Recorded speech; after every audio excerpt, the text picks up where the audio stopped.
Hello বন্ধুরা, সবাই কেমন আছো? আশা করি ভালো আছো আর আমিও ভালো আছি। তো কদিন আগে আমার বরকে বলছিলাম, জানো তো আমার সেন্টটা না শেষ হয়ে আসছে। ও তখন বললো ঠিক আছে, আমার সাথে যখন বেরোবে তুমি নিয়ে নিও। আমি ঠিক আছে। তো আজকে থেকে হঠাৎ করে বরমশাই ফোন করে বলছে যে, কাজল জানো তো তোমার জন্য ফ্লিপকার্টে একটা জিনিস অর্ডার করেছিলাম, পার্সেলটা না চলে এসছে। দেখো বাড়ির সামনে রাস্তায় ডেলিভারি বয়টা দাঁড়িয়ে আছে, একটু নিয়ে নাও। আমি ঠিক আছে। তো গিয়ে দাদাটাকে বললাম যে দাদা পেমেন্ট করতে হবে, বলছে না পেমেন্ট হয়ে গেছে। আমি তো শুনে ভীষণই খুশি হয়ে গেলাম।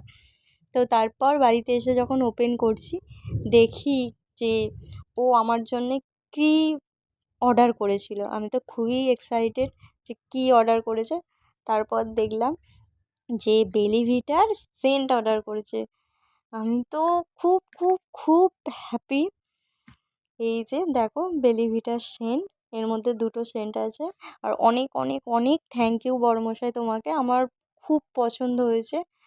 কি বলো তো বন্ধুরা, ভালোবাসার মানুষের কাছ থেকে না এরকম ছোট ছোট গিফট পেতে খুব ভালো লাগে। আমি কেন, এটা মনে হয় প্রত্যেকটা মেয়েই ভালোবাসে। তাই ভাবলাম ভিডিওটি তোমাদের সাথে একটু শেয়ার করি। ভিডিওটি কেমন লাগলো অবশ্যই জানিও, ভালো লাগলে লাইক কমেন্ট শেয়ার করে পাশে থেকো। আর অবশ্যই সাবস্ক্রাইব করতে ভুলো না কিন্তু। এই যে দেখো সেন্টটা দেখায়, চলো তোমাদের সাথে একটু। এই যে দেখো সেন্টটা না খুব ভালো, আপনারাও পারলে ইউজ করে দেখতে পারেন। তো চলো সবাইকে টাটা।